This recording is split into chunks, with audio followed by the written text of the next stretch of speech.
Hello, everyone. I am Alena with Celebrate Every Step, and I am here with Shawn Farester of RMR Studio Right. to talk today about Shawn is going to be a vendor at the expo for June 24th here in Punxsutawney, PA. He was there last year, and I think at this point you all know me, but just in case you don't,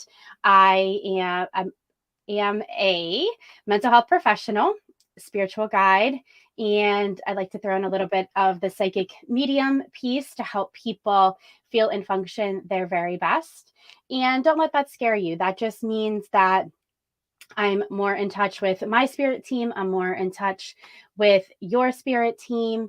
And it's a beautiful flowing back and forth and exchange of energy and emotion so that people can just feel and function their very best. And if you are watching this on video, yes, my face is very flushed and I'm a little sweaty. We just played pickleball for an hour and we went from You- like 40s to 70s, like 80s, 70. like Yeah. overnight. So no heat acclimation has happened yet. And I cannot stop sweating because I'm just like I'm the same. pouring I'm the sweat. I'm the same way. I gotta have like the 60s, then the 70s. Gotta ease into that. When Yeah, it gets yeah. that hot, it's like, oh my God, it's Yeah. so hot.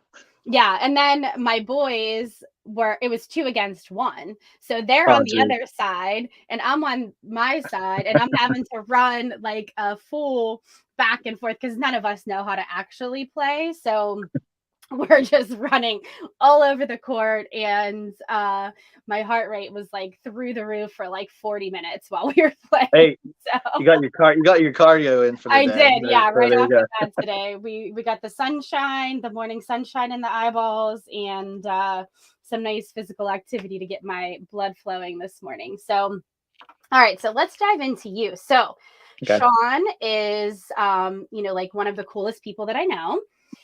He he is an artist that works in woods, metals, other sculptures. And hmm if you see his the profile picture for this episode, he just completed this gorgeous wood carving piece that's a heart and wings. And we were starting to talk about the guy who ordered this. And I said, hold up, we got to get online so we can share this with the world. He is also a painter. And then he also has studied extensively Norse folk magic, rune magic, runes in general. And so he offers the rune readings, which we're going to talk about, and some Norse folk magic items, and just kind of weaves that all together in a really, really awesome way. So thank you for being here today. And so excited Pleasure to being talk here. with you. Thank you. Yeah. So so that sculpture, kind of just share with people about kind of your progression through your artwork and Okay. where you are today. So he will be bringing these items to the expo. So we're talking like the bigger items that you had last year, right? Kind of the bigger I have paintings and pieces. Yeah, I have a few bigger pieces that I'm gonna bring, a few smaller pieces, and I'm going to do some more recent, a couple more newer stuff here, Okay. um, and some other items, some more like I'll do some more folk items, cleansing bowls, and some like charms and stuff like that. Mhm. Uh, Yeah, I'll have to go grab. Do you have any of your stuff with you? I'll go grab it's in some of the my garage. stuff. Okay. So, yeah, so if you want to start talking about your progression through, because you actually went to college for Yeah. art, and Yeah. then kind of where you've progressed through that, and I'll go grab some items and be right back. Okay. So I graduated. I went to Edinburgh University. Graduated with BFA in sculpture.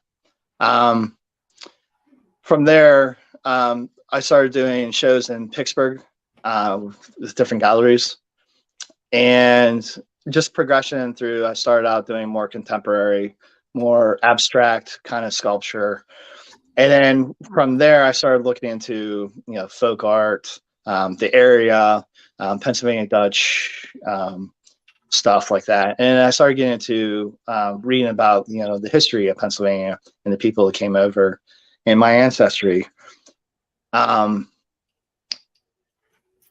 Started doing more figurative stuff, getting into the wood carving, started doing clay work, just different things, messing around, trying to find my niche, what I want to do. And eventually it first started out, people really love the figurative stuff because they can instantly connect with that. And that's the first thing with art, you need that connection with people. And then I was doing stuff in metal, and I tried ceramics. And then once I started doing the wood, it seemed like wood it's alive. People love that wood, the look, the grain. It's something, that was alive. Yeah, and that's neat. And so this is one of his pieces. Okay. Yep. Yeah. There you go. Cleansing bowl, and then it has the beautiful runes in it, but you can see all of that grain, and like the energy of this is just amazing, and it still smells good even like a year later. So I love that. That was when I did Miami. I've been doing Miami. Well, going back to doing the shows, doing the gallery shows. My friend said, let's take a chance.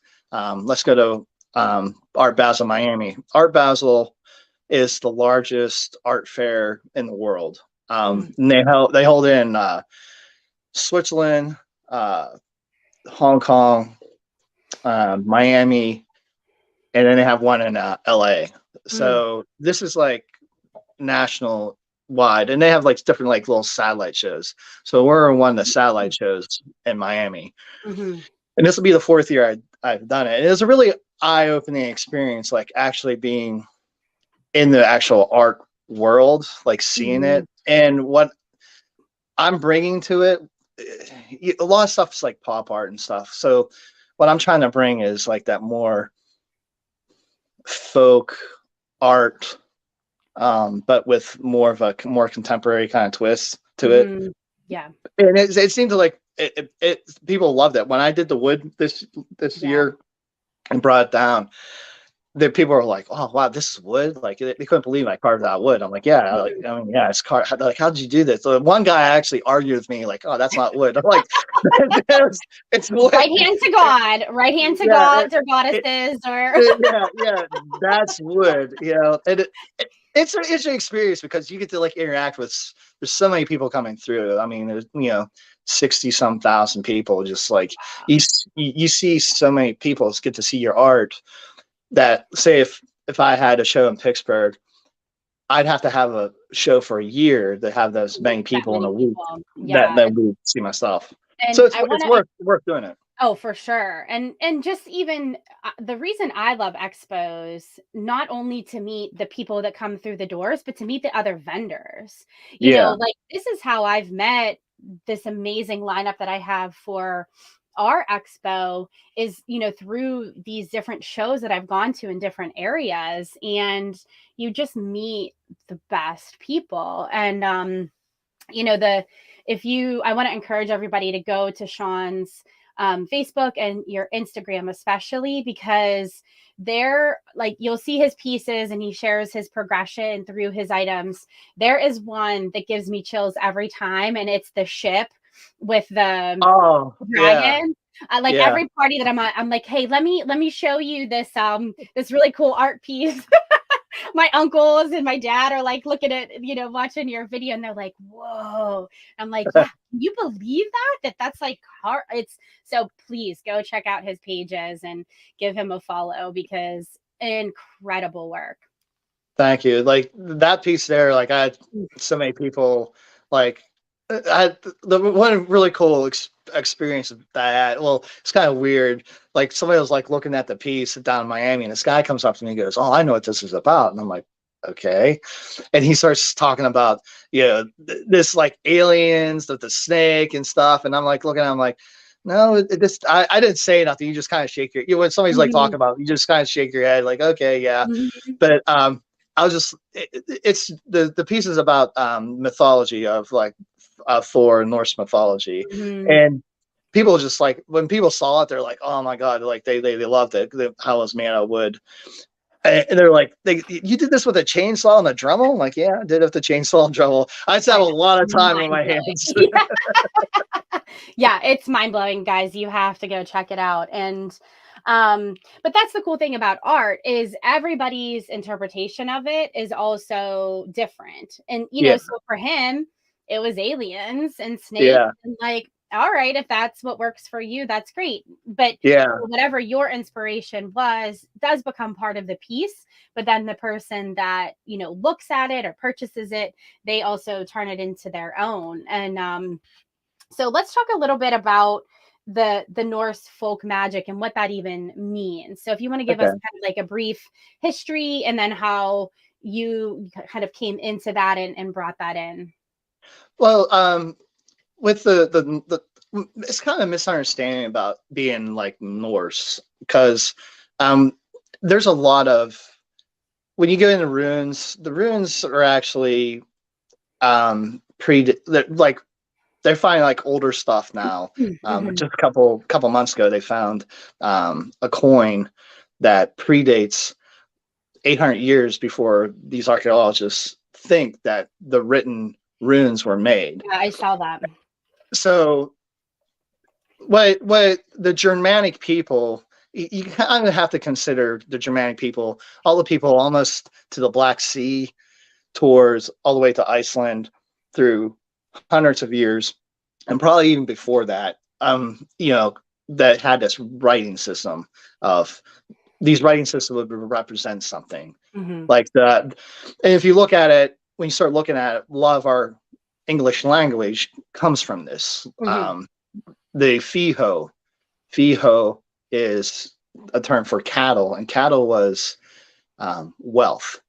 So you get a fee from that. So that's what that rune means. People have a misunderstanding of what the runes actually are.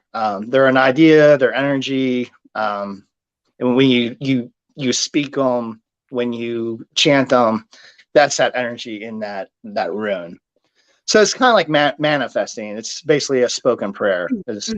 So when you do rune magic, as you're writing the runes down, or you chant those, and it's a spoken prayer. And this also goes into how it survived, is because the Nordic people kind of were like reminiscing, like, this is what our ancestors believed, and they wrote story source and wrote down the mythology. That's the reason why we know so much about it, because the people kept the folk magic and the stories alive.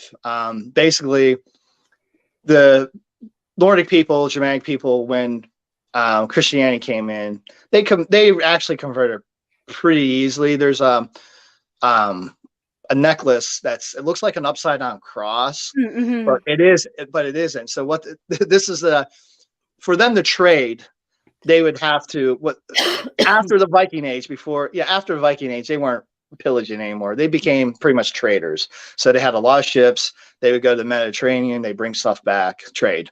So for them to trade, most of everybody else was Christian. So for you to trade with other groups, you had to be Christian. So they made this like upside down cross that looked like it was Thor's hammer when it was down, but when you grabbed it and you picked it up, it was a cross when you held it like this. So, and there was a merger there. They pretty much welcomed Christianity pretty easily. And a lot of the tales are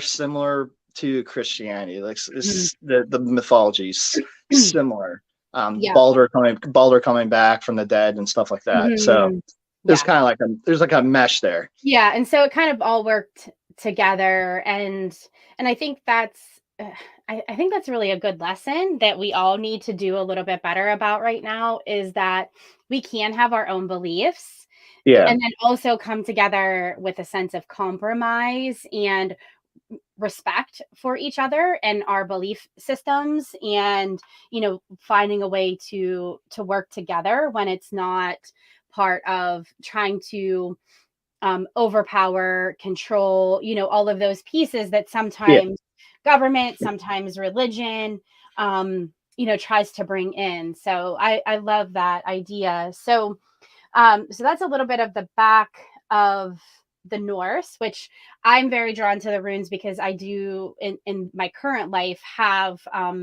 Norse genealogy or blood. What is it? DNA? What word am I missing? Well, DNA? well, Whatever. like, yeah, you have Yeah. Germanic, like, Mhm. I mean, a lot of us have Germanic. Yeah. I mean, Yeah. I They think it's they kind went of funny. everywhere. Yeah, So pretty much. They were nomads. I mean, they would yeah, move. So I always yeah, think it's funny, dude, that you see, it's like, ask for DNA. Do you have Viking DNA? It's like, yeah. that's like saying, do you have pirate DNA? It's Yes, like, yes. yeah, it was a Or trade. Most, or I the mean, most Hun of DNA, yeah, because yeah, yeah, they're like everywhere. So yeah. I mean, yeah. most of the DNA, yeah, we were farmers, so if there Mhm. was like you had to do what you had to do to survive. So if you had a bad crop, you're either going to starve, or, hey, we got to go over here and, Yeah. get something. If Mhm. you could trade, you trade. If not, like, well, I mean, it's either you or your family. So that's the way. I mean, that's what people don't understand. I mean, that's Yeah. the way it was. Yeah. Yeah, so some of what Shawn offers is the rune reading. So I do want to talk just a little bit more about Okay. that. I want to Yeah. share too. He makes these really cool necklaces. So you've got all kinds of price points Hmm. where they, you have your big art, but then you also have these really amazing magic items and the rune items, just all different kinds of levels. So if you're listening to this, go check out his page and my page. And then I want to share too, this was a collaborative effort that we Oh did. So yeah. this would be my Viking pictures if you're going to go online and look this stuff up. So Shawn carved, oh gosh, I can never figure out which direction to go with the camera. um Shawn carved these horns for us, and I turned it into a crown. So there's kind of like layer upon layer upon layer of meaning between the runes, and then the stone pieces that I attached. And so my husband and I did a Viking shoot. I mean, we're using Viking as a very loose term because Yeah. people know the word Viking. But that, yeah, so I was able to incorporate that, and he made a piece, horn carved for my husband too, for him to hold.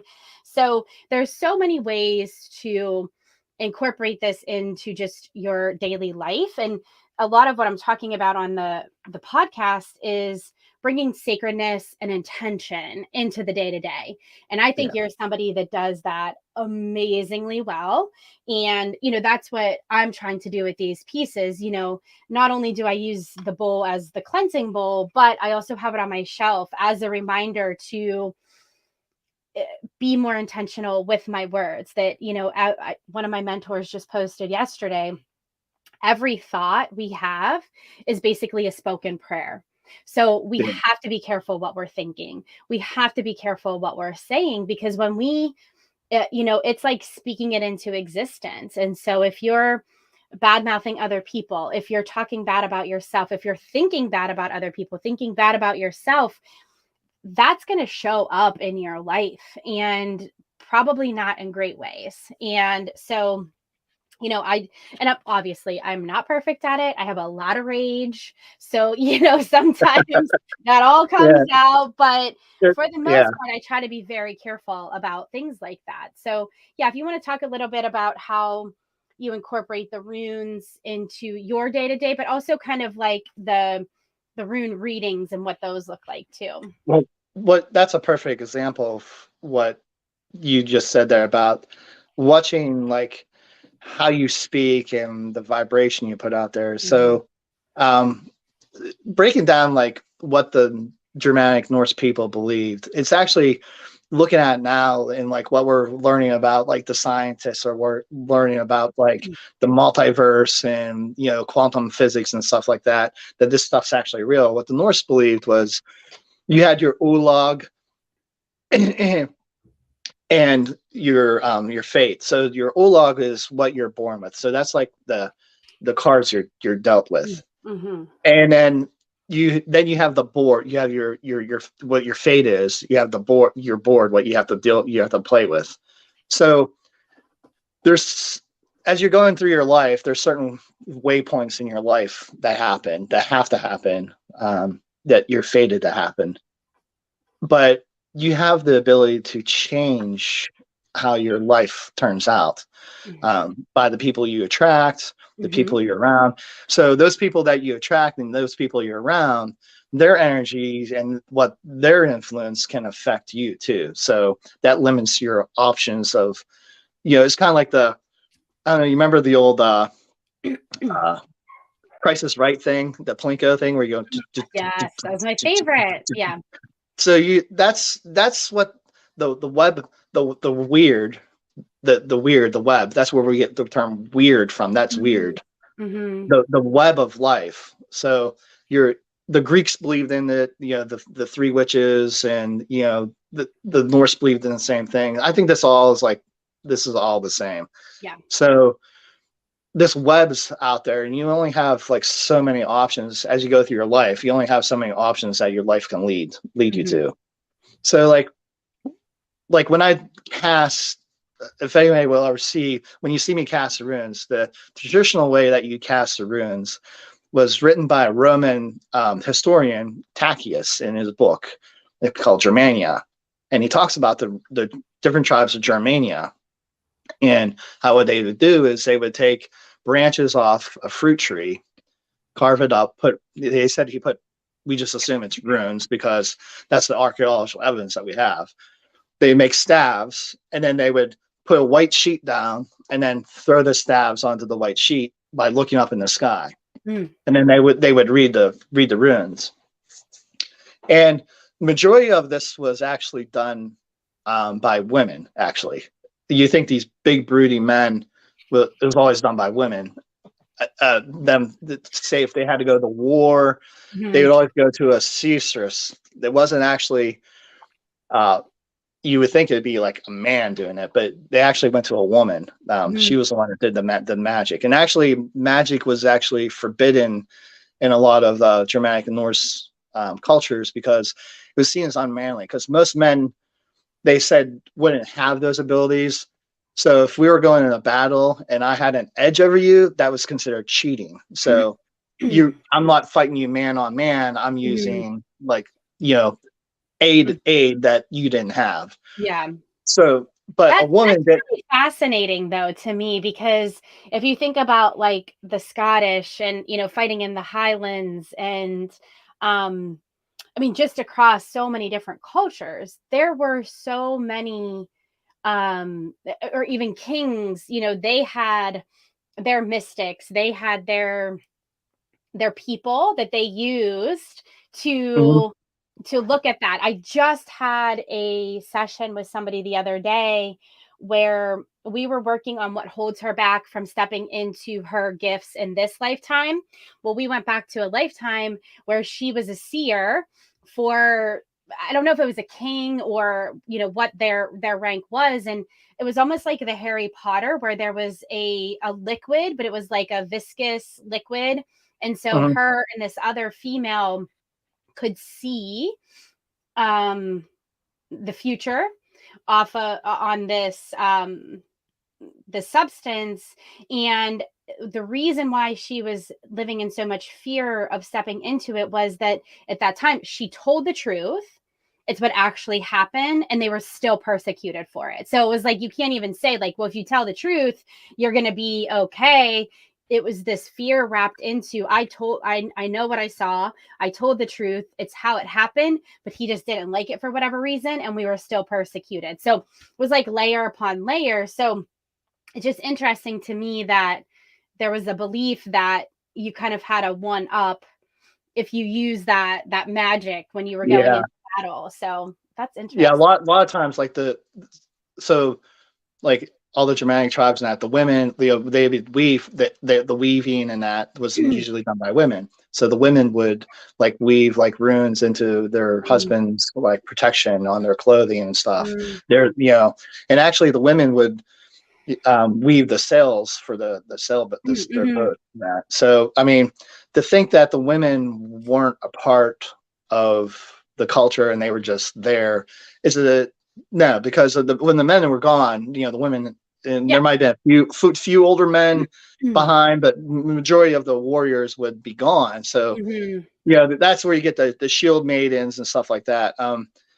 That's half your population. So you got to fight. I mean, if not, you're either going to be taken as slaves or you're going to die. So, I mean, mean, it's not hard to understand that probably happened easily. Yeah, for sure. But yeah, this goes to the whole like Father Sky, Mother Earth thing, where the men with the chieftain would go away, his wife, queen or whatever, she would be in charge. She's in charge. She's in charge of the household in the village and stuff like that. So that's where that structure goes. They kind of know from these historical references from the Romans like what these people actually are like.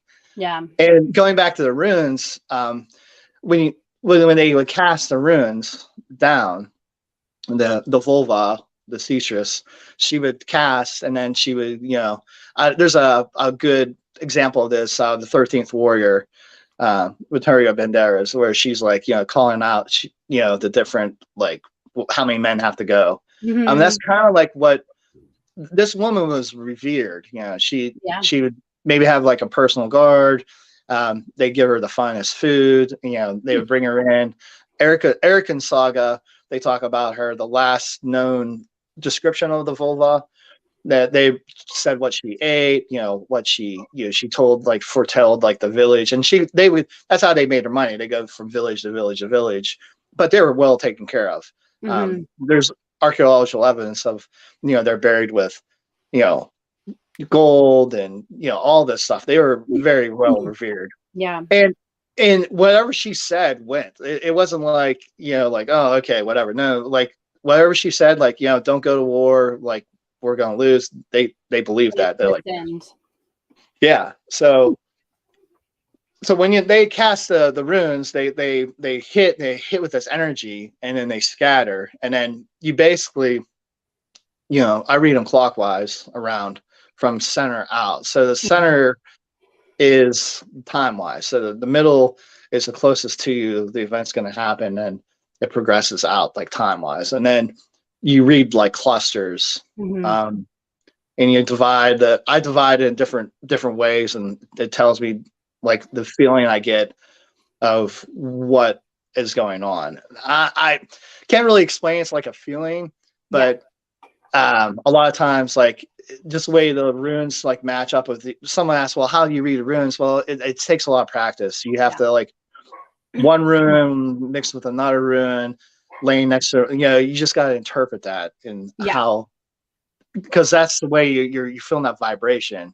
And people are like, well, some people like lay them out. I don't think that's the way it should be done. I think it should be that energy, like dropping them the way it's told by Tachyus, is they threw them onto a mat, and it's kind of like the bone throwing too. That was very much you're asking the question, you're putting the energy and tension into it, and then you're kind of tossing it down in a certain way and reading it. And that's that's a really good point of you are communicating with your runes, which is basically it's the way you're communicating with your divine guidance, with your inner wisdom, with your guides, whatever words you want to use, or even the person that you're sitting with their beings, so that you're all coming together to offer information that is helpful for them in that moment. And so, the way, yes, there are some basics, but you're bringing your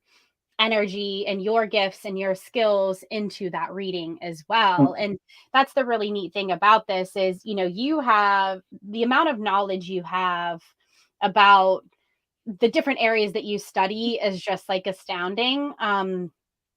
But you're also tapped into the more shamanic side of you, the more intuitive, and bringing that in, because really anything, whether it's cards or the pendulum or oracle cards or tarot or dowsing rods, or if it's the ancient viscous or the crystal ball, whatever it is that we're using as our divination tool, that's what it boils down to. It's still divination. It's connection to the divine and being open to those messages. So for other people, it's through their prayer. They're asking God or Jesus or that's a really good example of that, because you'll see, oh, give me a sign, God, and then like they see like a bird or something, and that is like the basic shamanic answer to a question. So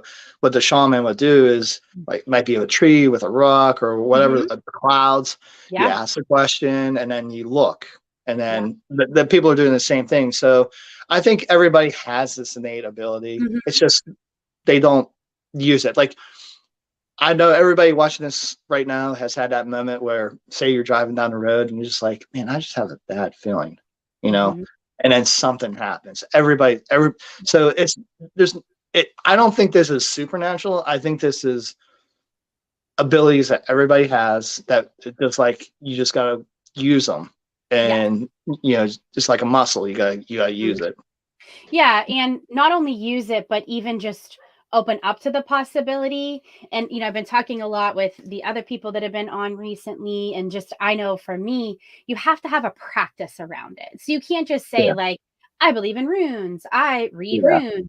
You have to have it kind of incorporated into your daily life and daily practices so that it just becomes part of you.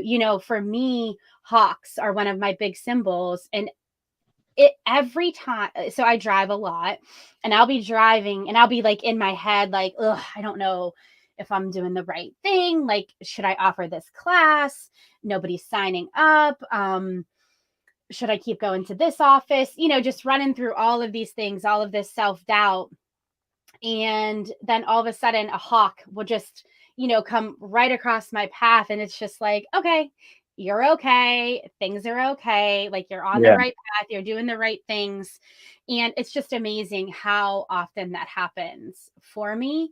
And that's part of my daily practice. Obviously I try not to get into that self-doubt and stuff, but I'm human. It happens. So looking around me for those signs and symbols of like, okay, like, this is the right thing for you, or no, let's change it up. Let's do something different. Comes back to that sacredness, that intention, asking the question and actually being open to the answer. And then, like you were talking about, not questioning it. So I recommend for people not to be like, okay, so I noticed that sign, but like, I need a bigger one, or like, I need like a few more. Like, you just, like, that's not trusting yourself. That's not trusting the process and your spirit team. So, I think that's the really neat thing about what you're talking about trusting what you get, about incorporating things in your day to day. And there was another question you were talking about right before we got on, the gentleman that you made the heart and wings for. Now, obviously, only share what you feel like he would be comfortable with you sharing, but more just to kind of about like the flow and manifestation and those kinds of things. Yeah, Michael, I've worked with Michael for a couple of years in Miami, and the picture, my profile picture for this is his company logo. He was Art Blend, and then his wife died from a disease, and she was pretty much, I mean, he was really devastated. I mean, we were down in Miami. I mean, he was just like talking to me.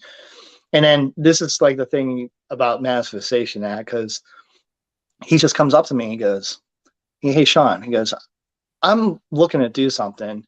And I went, for some reason, he was saying about his wife, you know, he goes, she's telling me to like come to you and ask you this because, you know, he's told me her brother was named Shawn. So he goes, you're Shawn.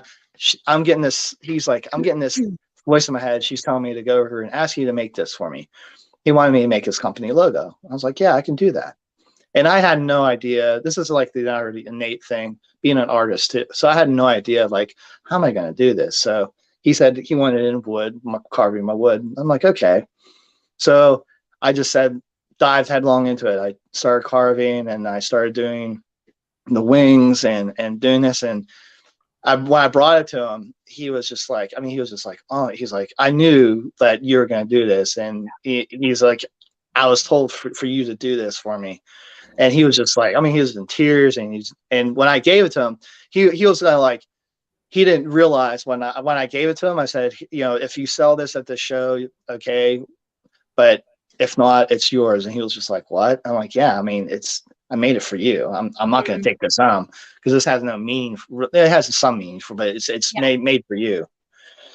So, I mean, he was in tears, and then him talking to me about, you know, going through the art and, you know, the art world of that, and like how he went throughout the desert, and he was a photographer and taking pictures of stuff. He's talking about it was his journey.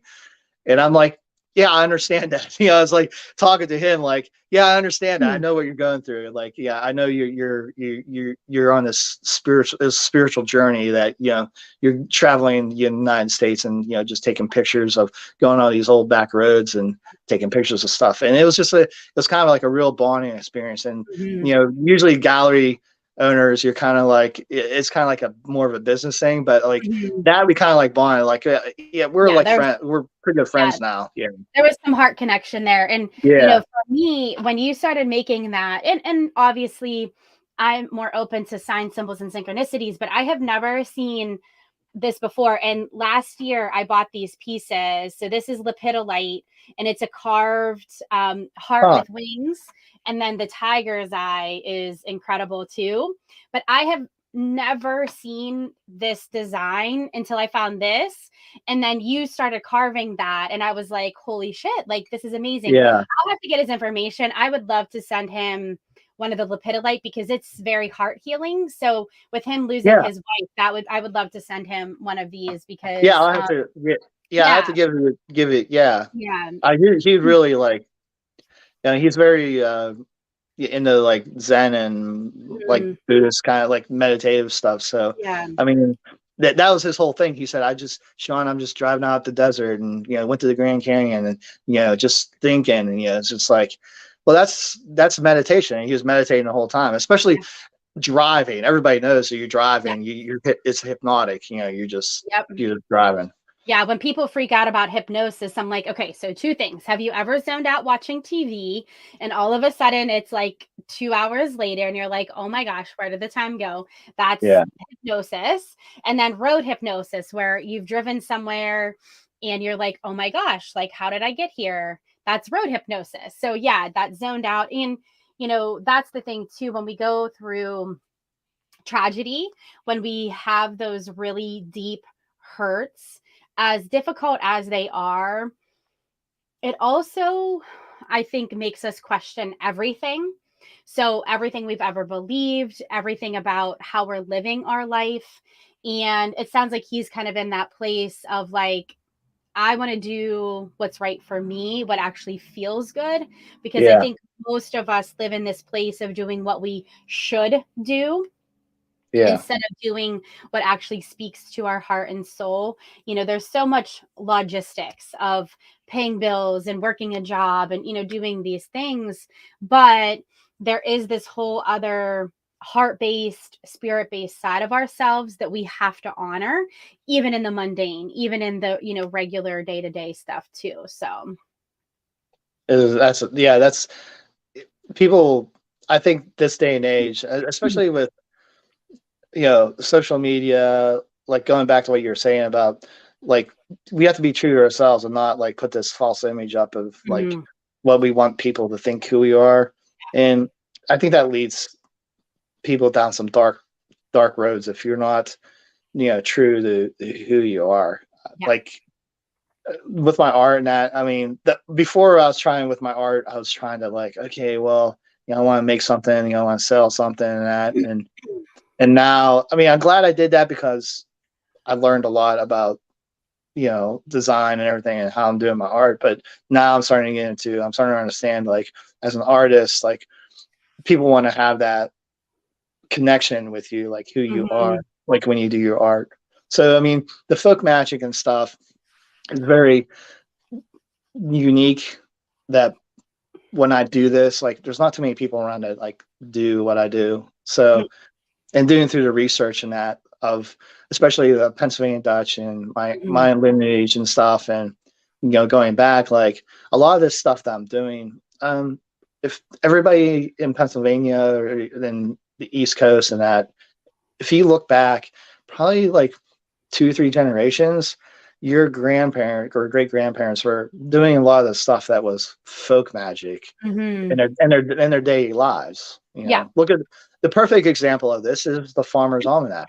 There was two things that every farmer had.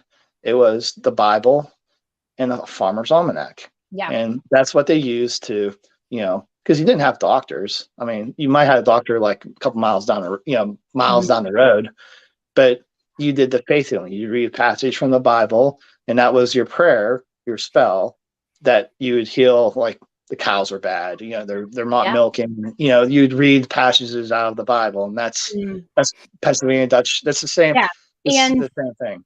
And like the herbalism piece, the foraging piece, the plant medicine piece, that was all part of that too. And even just, if you're from this Pennsylvania area, there's, on New Year's Day, you eat the sauerkraut. That's good luck. And, it's just so funny, these little things that people can just be like, oh, I'm eating my sauerkraut today for good luck. And it's like, yeah, that's like part of, living in magic, living with intention, and, setting that intention for the rest of your year of like, I'm attracting good luck to me. And I love the art, the hex art that was on barns. I'm obsessed with all of those different symbols that were on the that was basically on every barn around you. You created this artwork that had all of this symbolism in it.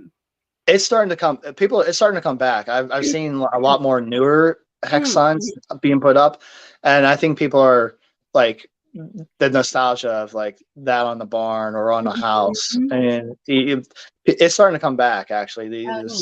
Because people want that connection. Like, I mean, once you study it, then you start traveling. Maybe because I studied it and I'm traveling around and like I see it more often. You know what I mean? I'm like, oh, there's one. Oh, there's one. Well, and it's that whole zeitgeist thing too. What you pay attention to, you notice. When you get the yellow bug, you notice all the other VW bugs on the road, and you're like, whoa, were there always this many? Yeah, you just did it. Those are part of your zeitgeist then. So, all right. So we need to kind of start wrapping up here, but so to just kind of reiterate, you can get a hold of Shawn to pre-book a rune reading, or you can just come day of and sign up, and they will be 20 minutes and $20 for that. I have the email in the description here. You can also just read more about him, check out his pages and things. And like we mentioned before, not only will he be doing the rune readings, but he'll also have the rune art, the rune pieces, and also some of his bigger art pieces. Are you bringing sculpture too, or is it more the paintings? I'm gonna do some paintings too, and then I'm bringing some of the sculptures. I'm gonna bring some of the bigger sculptures to bring in.